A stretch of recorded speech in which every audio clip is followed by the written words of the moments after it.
Good evening, ladies and gentlemen. I wanted to take a little departure from my normal course and do a one-off lecture here. And a couple of months ago, actually twice over the last year and a half, I worked with some North Indian classical musicians, Srisvani Jade and Ravi Albright and Vivek Datar.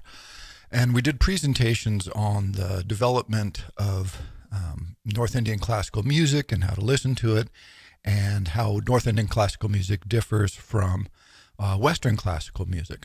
And unfortunately, the last concert, the audio was messed up, and so it wasn't usable. And so I thought I would reproduce that lecture, and I would substitute more of the North Indian classical music tradition, because in the concert, the second concert that we did, pretty much the entire audience was either hugely knowledgeable about the history of North Indian classical music, or musicians, or the students of Srivani, Ravi, and Vivek. So it seemed a little bit redundant. So I think I thought I'd take this opportunity to kind of reproduce what was lost, or some version of that, and explore a little more of the North Indian classical music for those people who might not be familiar with its origins and development, and how and why it's so different from the Western classical music tradition. And in this case, I just want to give a little background on myself, something I don't normally like to dwell on, but in this case, I think it's sort of important to understand my approach and understanding of North Indian classical music, or Western classical music, for music generally speaking, I would guess. Excuse me. Many years ago, when I started college, this is going back, 30 plus years, I thought, look, the only thing that anybody would ever study is music, because why would anybody study anything else? What's the greatest thing in the world? Music. Music is what you should study. So I enrolled at Fresno State in the music composition program and was very excited. And slowly over the course of that first year, I learned to hate music. And this is one of the things where I now recognize in retrospect that it turns out that there's nothing that cannot be so poorly taught that it makes you hate it, right? Like every subject can be made to be hateful if you're in an environment where it's being poorly presented or not greatly appreciated in the environment itself.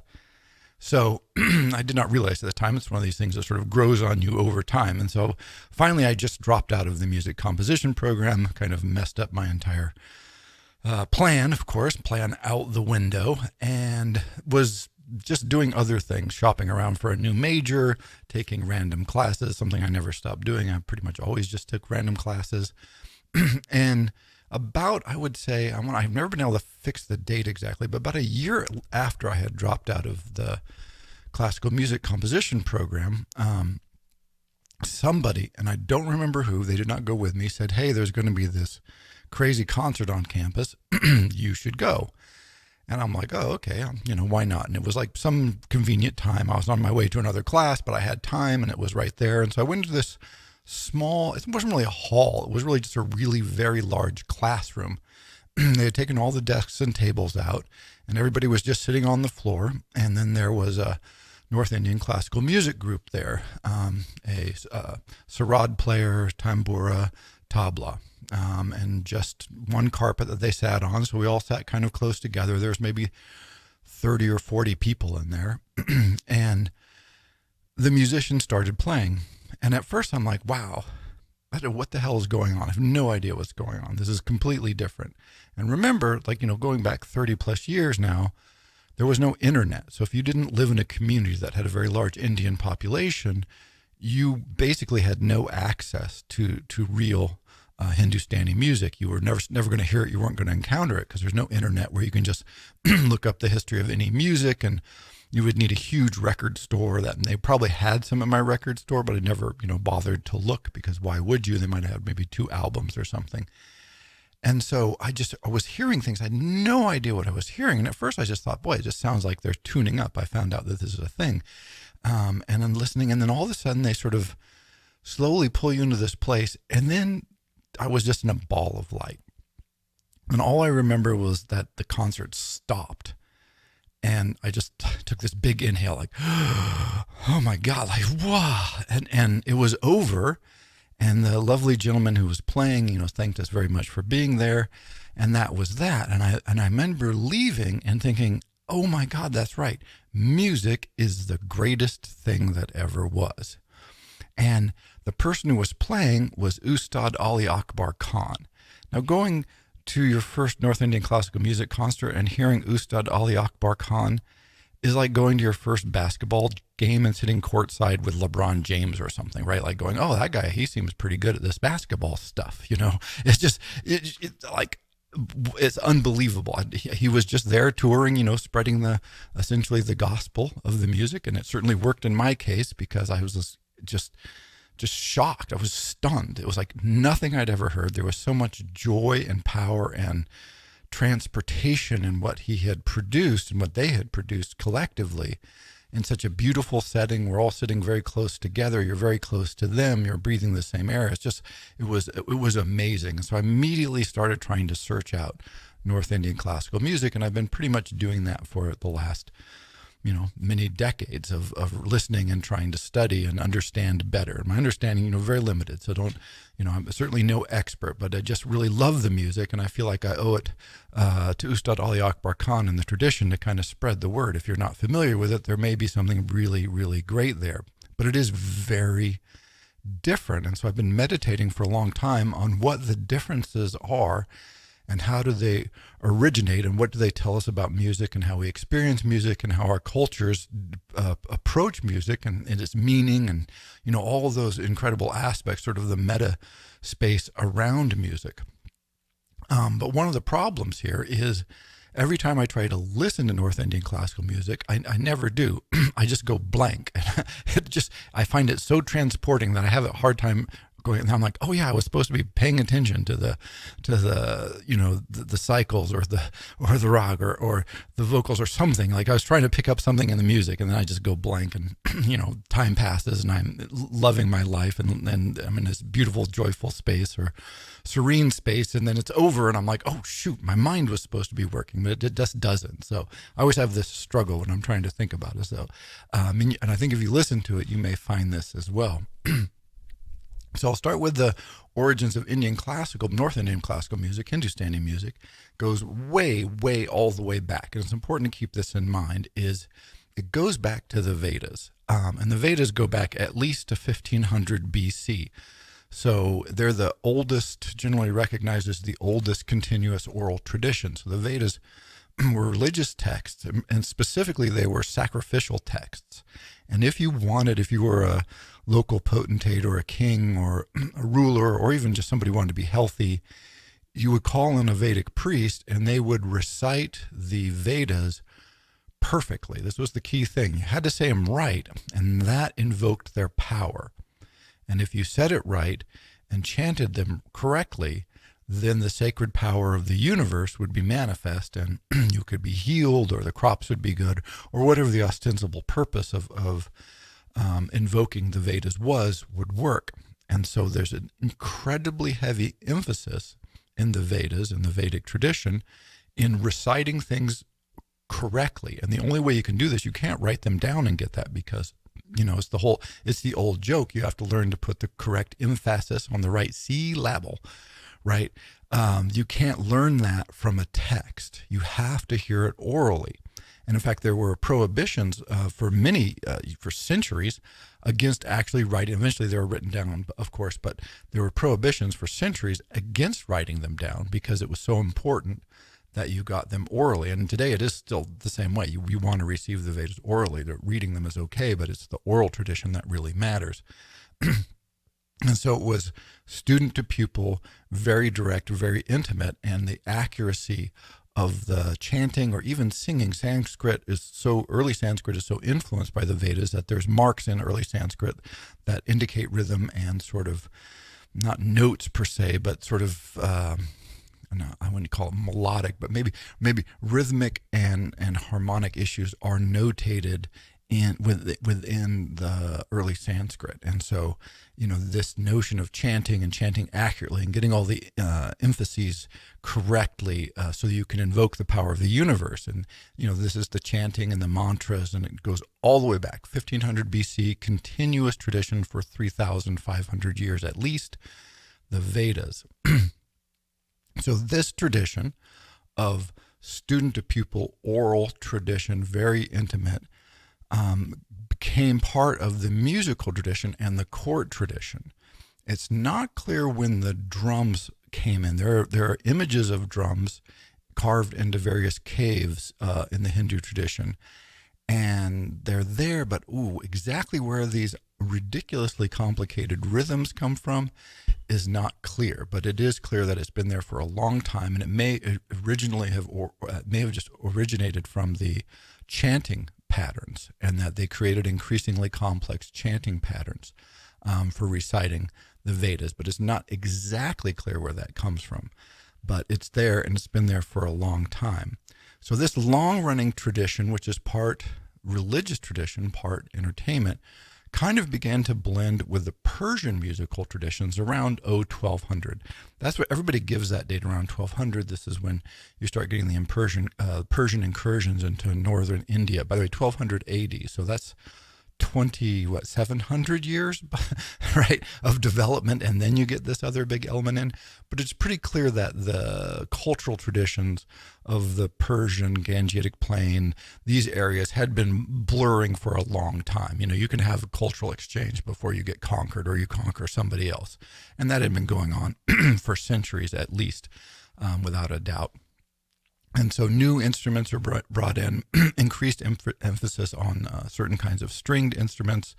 And the first early written texts that sort of document the development of Hindustani music come into being right around 1100, 1200 BC.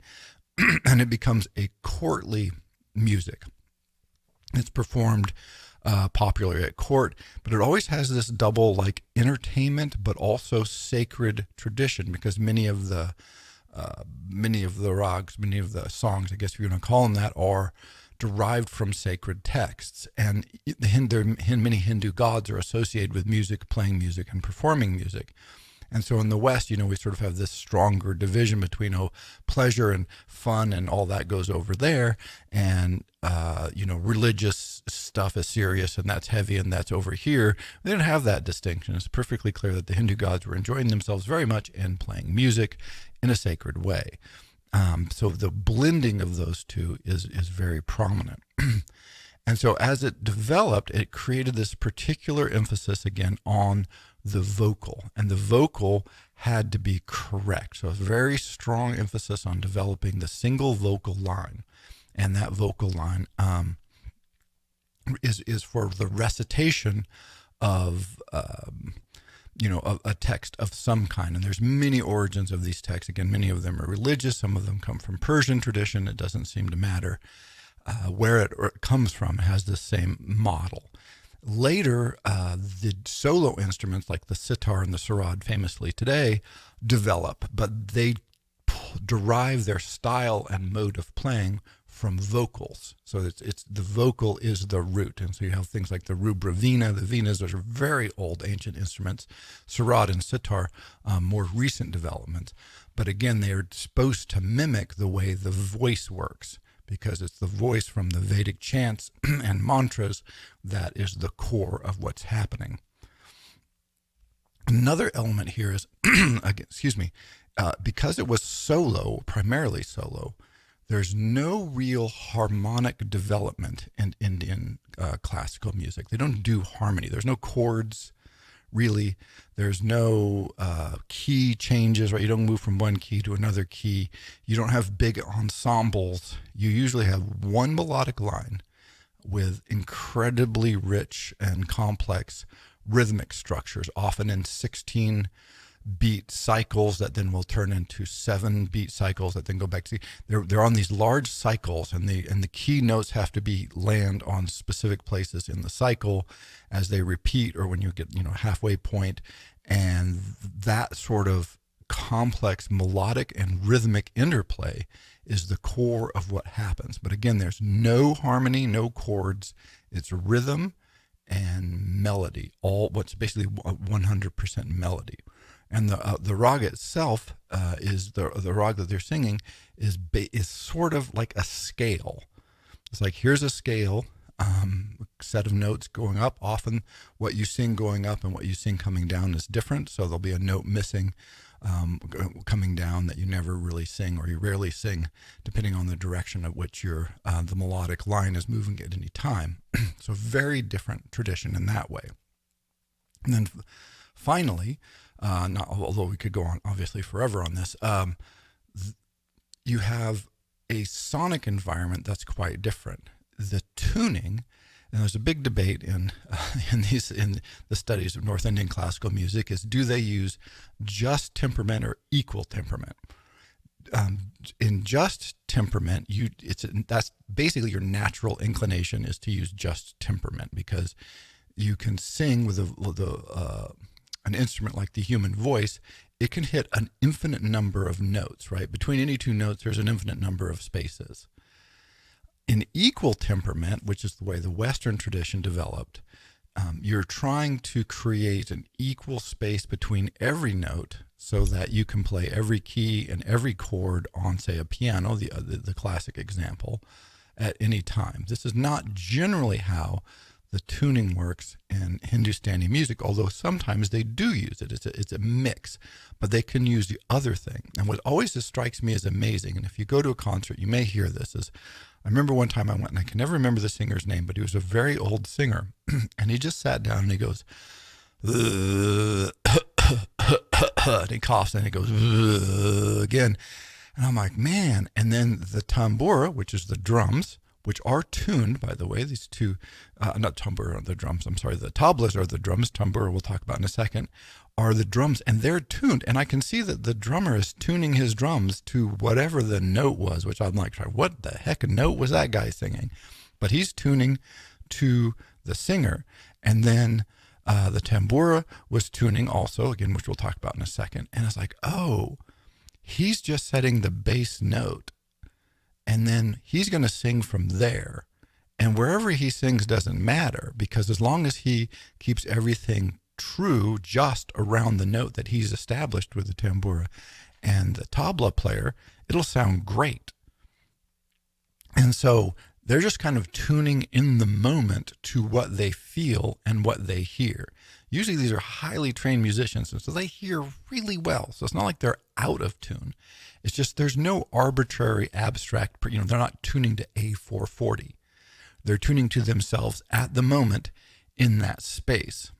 And then the scales that they sing, the way I've tried to conceptualize this, and Srivani agreed with me this, it made me feel very good. If Srivani agrees with me, then I'm probably close to the right track here. And I said that in Western classical music, you're very interested in the notes, note, and the relationships to the note. In the North Indian classical musical tradition, they're very much more interested in the spaces between the notes.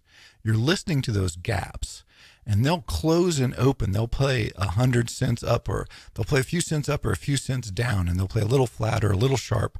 And then they'll contract the spaces and they'll expand the spaces.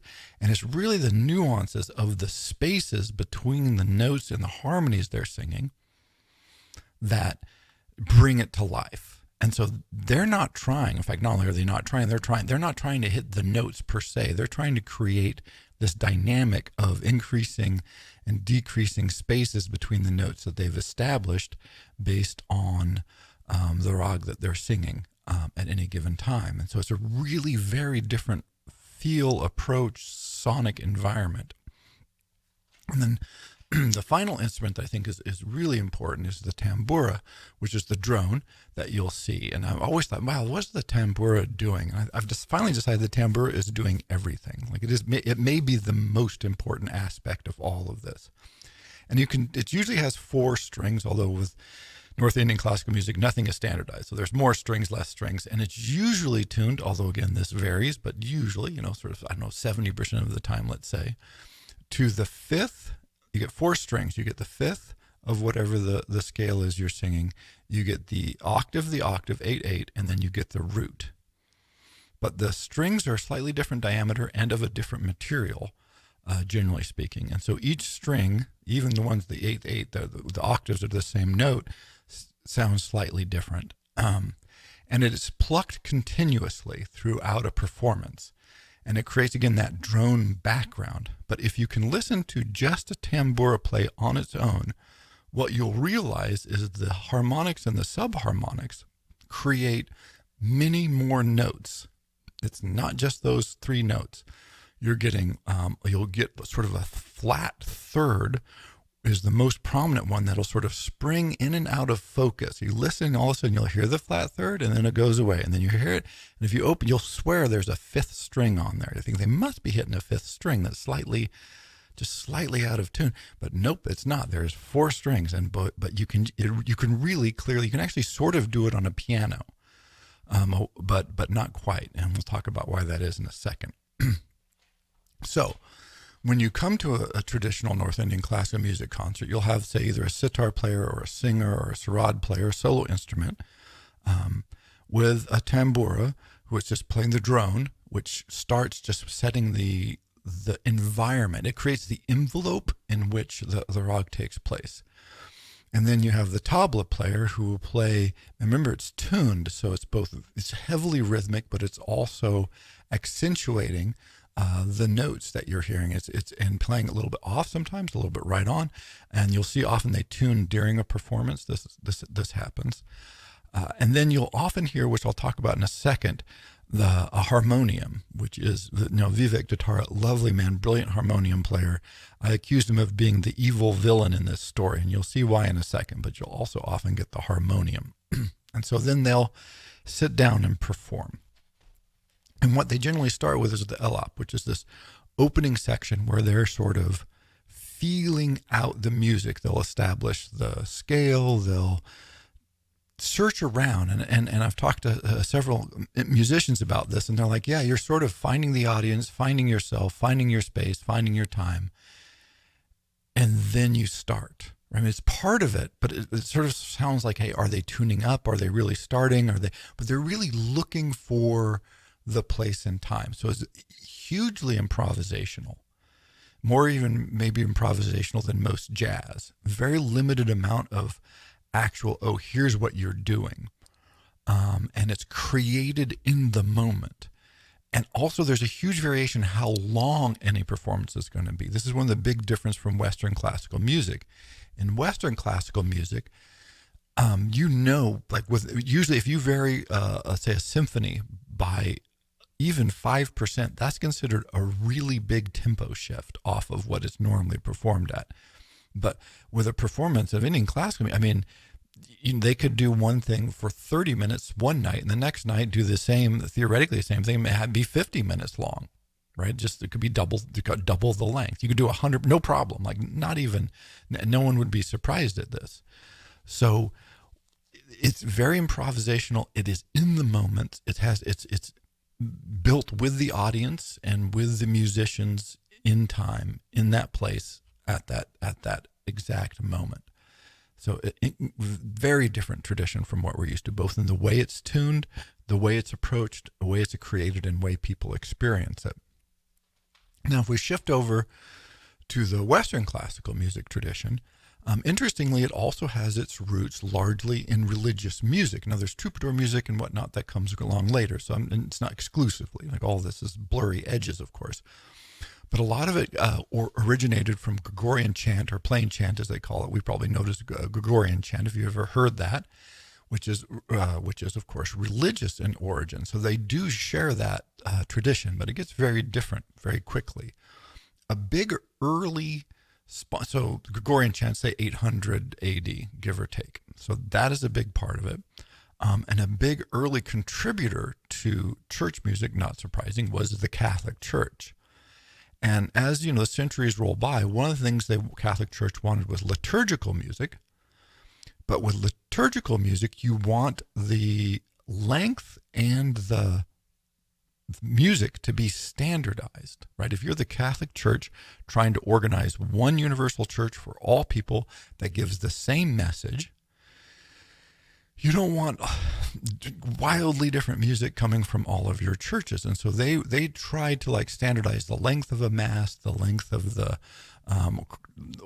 music that was being played. They tried to write down, one of the big impetuses for having written notation and writing down the words, which again, North Indian classical music, you don't write stuff down. I mean, you can now, sort of, but that's not a big part of it. You learn it from your teachers, the Vedic tradition. You listen, you learn in person, you learn from other musicians. It's a living tradition that writing down just is sort of vaguely. In fact, there's no agreed way to do it yet. And why would you? It's not that tradition. It's you learn by playing, you learn by participating, you learn from your teachers, you learn from your school. The school you study with is very important. Again, the Vedic tradition. The Western tradition, like, no, we want to try and sort of impose the standardization. Now, they weren't very good at it, but that is one of the impulses. And so time became more of an issue. And, meter is very important, often notated. By the time you get to the 17th century, you're getting lots of notation on how long this should be. Another element that comes into play here is these tended to be large groups in medium to large spaces. So if you have a courtly tradition that's very private and small, and you don't have big, you don't have 40 people playing, you can do a type of music that you just can't do if you have 30 or 40 or 50 or 60 or 100 people in a big cathedral.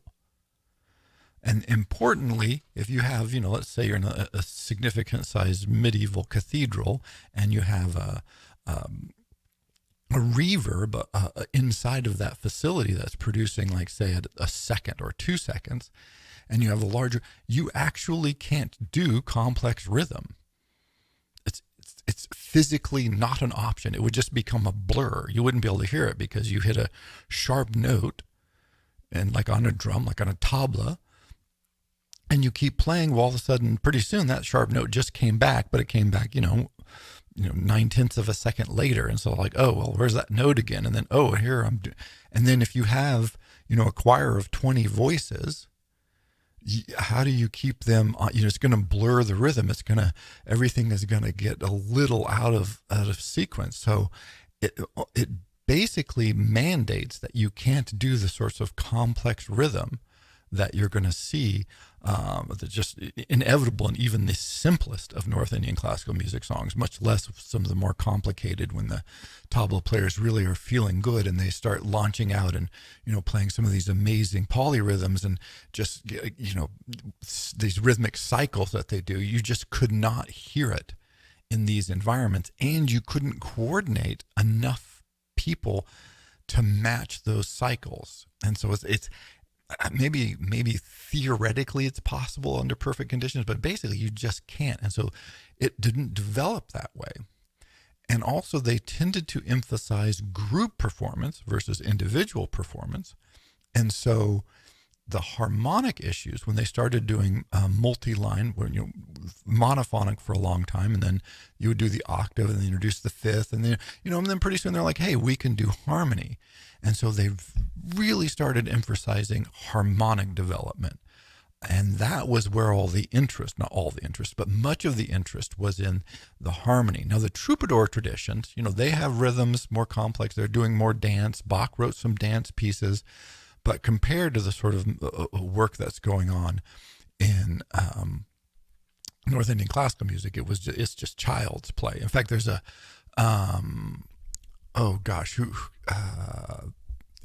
a famous composer whose name escapes me. He wrote the Symphonie Fantastique. Hector Berlioz. Hector Berlioz wrote Symphonie Fantastique, and in his lifetime, he said Johann Strauss, the waltz. It was Johann Strauss Sr., but it's the Strauss family. They were the waltz people for generations. Introduced the 3/4 waltz time, and Berlioz was like, "Oh my God, this is a rhythmic innovation that will set Western classical music free." He's just awe-inspired by it. He was moved by the power of this innovation, and it freed him up to experiment himself with more rhythmic opportunities. And you're like, wow, that's amazing, and that's great. But you read that and what's being played in India at the time, and you're like, that's just hilarious, right? Because that's sort of like, sure, that's good for you people. You're doing nice with your 3/4 time. That's so nice, like very, very interesting stuff you're developing, right? It's just incredibly simple. But I'm not sure you can do much more when you've developed these large orchestras by that time. If you have 20 or 30 or 40 people playing, you got to keep them together. Just physically difficult. I mean, that's why you have conductors, is because on two sides of an orchestra, the time lag for sound to travel is great enough that they would throw each other off. Like, you can't hear across to keep everything in tune. So you have to have a third party letting you know when things are supposed to happen because you can't really hear it well enough to be super coherent, which is amazing to think about. So even just, again, it's the physical dynamics of having large spaces with large numbers of people in them create these limitations and possibilities, right? There's things you can't do as a solo performer that you can do as an orchestra. For instance, hugely complex harmonic development. Another element of this, and the last one, I'll try not to make this so crazy complicated, is the organ. Now this, you don't believe me, just look this up because it sounds like I'm lying, but I'm not, I swear. But look it up for yourself. But just, the organ is like one of the oldest musical instruments in the Western world. I mean, there's written references to pipe organs that goes back to 400 BC, which is crazy because pipe organs seem like these stupidly complex things. And they are stupidly complex. And they go back, like saxophone, that was developed like Wednesday last week. Clarinet, very recent development. Lots of these instruments that we think they go back. No, they don't go back. They're really new, maybe 100, 200 years. But the pipe organ, 2,400 years ago, they had versions. They were water driven, but similar versions, the same concept. And by 200 AD, they're becoming common. By 1000 AD, pipe organs are just, not everywhere because they're big and expensive, but they're standard in churches, in cathedrals and churches, and in, wealthy, your aristocracy will sometimes have them around. These are present. But this creates always the problem of tuning. How do you tune these things? This is the just temperament versus equal temperament. And with an equal temperament instrument, which is how many organs, though not all, were tuned. And by the way, they're tuned when they're built. So you can't really change the tuning. Theoretically, I guess you could, but it'd be incredibly difficult to change the tuning of an organ once it's in place. So you have to decide, and usually particularly modern instruments, once you get from 1500 on, they're tuned to the equal temperament scale, so that they're using this crazy method where every note is actually slightly out of tune, but so that all the scales and all the keys and chords can be played, and it becomes a much more versatile instrument. Whereas if you do just intonation, where every note is actually in tune perfectly, then there's all kinds of chords you can't play, keys become unavailable. It just creates a whole big mess of problems. And so again, the technology in this case of the organ, which again, I can't get it through my mind that the organ is just this ancient instrument that's been around for thousands of years. Also sort of set the bounds and really put an impetus towards it. Didn't mandate it, but it really gave you a big push to say, hey, we've got this keyboard instrument with fixed intervals. How are we going to fix those intervals? Equal temperament turns out to be a good solution. And by the way, nobody knows exactly who came up with it. There's a lot of argument that this guy in China figured out the equal temperament in around 1200, I think. And then there's another guy in Europe who came up with it in 1200. But it's clearly a problem that you have once you're trying to do fixed interval instruments, and lots of people experiment with all kinds of solutions, but the equal temperament seems to come up quite often. And then it was standardized again by the time Bach, famously worked out a lot of this, and this becomes just almost all European classical music is now, has been for hundreds of years equal temperament, which means all kinds of notes are not available, generally speaking. I mean, there are exceptions, of course, but violin can play anything, right? There's no frets on that thing. You can hit a cello, same difference, but they don't, right? The emphasis is on let's play in unison. Let's everybody make sure we're on the same note at the same time. And then you get the richness, and the lushness grows out of the fact that they're not quite right, but they're trying to be right. And so that's that interesting dynamic. So the huge differences here is you have a very intimate improvisational music in which the musicians are creating, 80%, I would say, of the music is created in real time at the moment that you're there in the North Indian classical musical tradition. And it is shared in the space. You're experiencing it. If you go the next night, it's going to not be the same as the night before. It's going to be very different, or potentially or likely very different, because the audience feels different, the musicians feel different. Maybe they're a little tired, maybe they're a little more excited. They were thinking about something they had done, right? Who knows? They had a bad lunch. You don't know what's going to happen. It's just in the moment, the inspiration is there. And so you might get something that's 20 minutes longer, and then the next night something that's 20 minutes shorter, right? There's huge variations in times and sound and intensity and approach. The Western classical music tradition is reproductive. It's like, oh, we've got a lot of people. We've got to get them on the same page, right? Sort of literally, we've got to all be on the same page, the same time. And so we have a conductor who's telling us or helping us figure out what to do, when to do it, make sure we do it together at the right way, at the right time. And so they're trying to pass that through. And our focus is not rhythmic or melodic, although there is melody, of course, but it's primarily in tone color, right? Because you have the vast array of instruments and how they all interact. And in, of course, most importantly, harmonic development, right? This notion that you're creating these massive changes, or subtle changes for that matter, in the harmonic arrangement of the core notes. So even though you're in this equal temperament, it frees you up to do all this harmonic experimentation, because you can switch keys.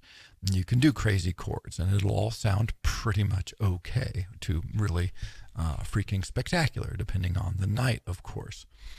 And so you have these two, I mean, they couldn't be more divergent as far as I can tell. I mean, they really, if you go to music school and study, you're going to get sheet music, and you're going to have that in North Indian classical music. You're going to sit with people. You're going to listen to them. You're going to do exercises with them. You're going to perform with them, but it's going to be this very personal, very intimate. And so what you receive as a musician and a performer will be different from pretty much anyone who didn't work with your same guru, right? It'll be, which may be a few people, but it's not going to be a huge number. You just can't turn out a huge number of people. And so you have this almost diametrically opposed approach to music. And then also it creates a very different sense of how music means, if you can say that. Can you say how music means?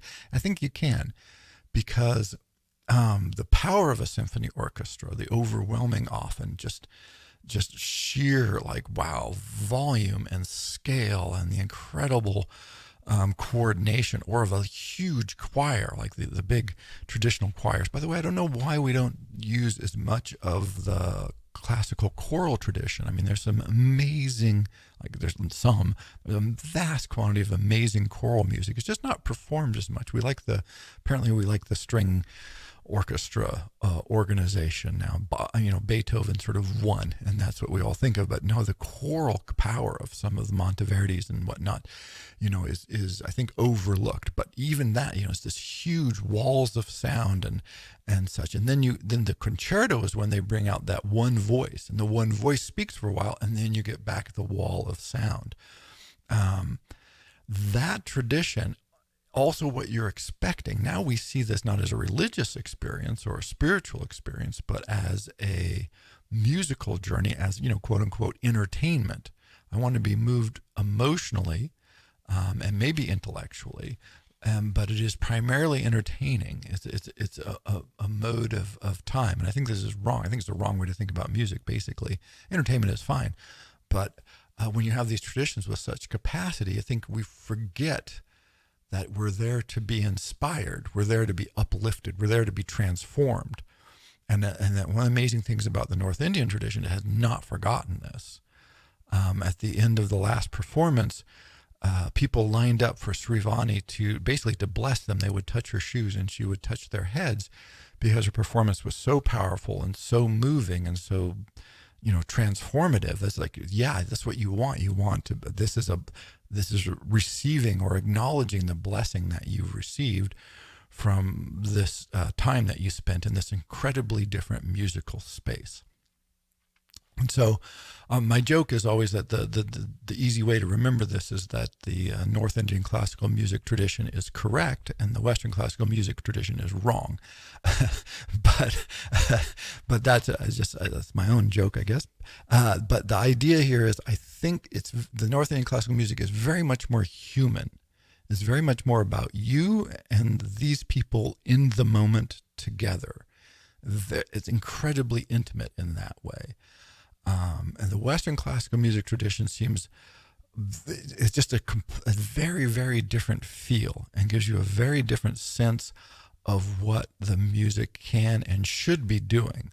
But I don't generally think we go in thinking, oh, I want to be changed. I want to have this experience that's amazing, but I don't want to change. I don't want to be taken to a place that makes me reflect on myself or whatever, right? And in North Indian classical music, there's exactly sort of very much more way it's weighted. It's like, yeah, you're going to come, and if things go well, you're not going to leave the same person. And I know that can be achieved in Western classical music as well, because I've had that experience. This is the great power of music overall. But I think it is fascinating to meditate and reflect upon these two radically different traditions. But we now live in a time which, wow, this is amazing. Even just in my short lifetime, where now you can go out and listen to all of these different traditions. You can sample them. They're there. So as an exit, I'll just a few suggestions. I mean, there's almost no way to go wrong, but I will of course start with Ustad Ali Akbar Khan. Just anything, sure. Just listen to some of him. He's astounding. Nikhil Banerjee, who was a student with Ustad Ali Akbar Khan, the two students together. He wasn't his teacher, and so that would be a sarod and a sitar player, and then just that'll give you a good beginning. Of course, Srivani Jade, you can look up her music. That's available online. I think it's on Spotify. It's around. She has music when she was younger and music when she's older, and you can hear sort of the tonal difference and approach and the maturation of her voice, which is sort of an amazing thing to experience. And Ravi is on there, and you can hear his playing, amazing tabla playing. And if you just start searching around, you'll find these incredible musicians and performers. And then I think it's really interesting to pick a really famous classical piece by Mozart or, by Bach or Beethoven or Brahms or, whomever you really enjoy, and just listen to them back to back. Listen to an Ustad Ali Akbar Khan, and then listen to, a Mozart piece. And you're like, these people are from different planets, right? It's like, wow. It's just sort of, they're almost photo negatives of each other. And I think it's one of the great wonders and great amazing powers of the world that we live in, that we can do that now, that we do have access to this incredible diversity of music. So I would recommend that you start checking this out, because I think it's a wonderful tradition to experience. And if you think, wow, this sounds really different, hopefully this short introduction lets you know just a little bit of why, that this comes from a different place, and it's emphasizing the human voice, the time itself, the really complex rhythms set in an environment where melody and time and silence and the space between notes is what's being emphasized, is the paint that they're using to create these masterpieces, which is, again, incredibly different from the tradition of Western classical music. So thank you very much.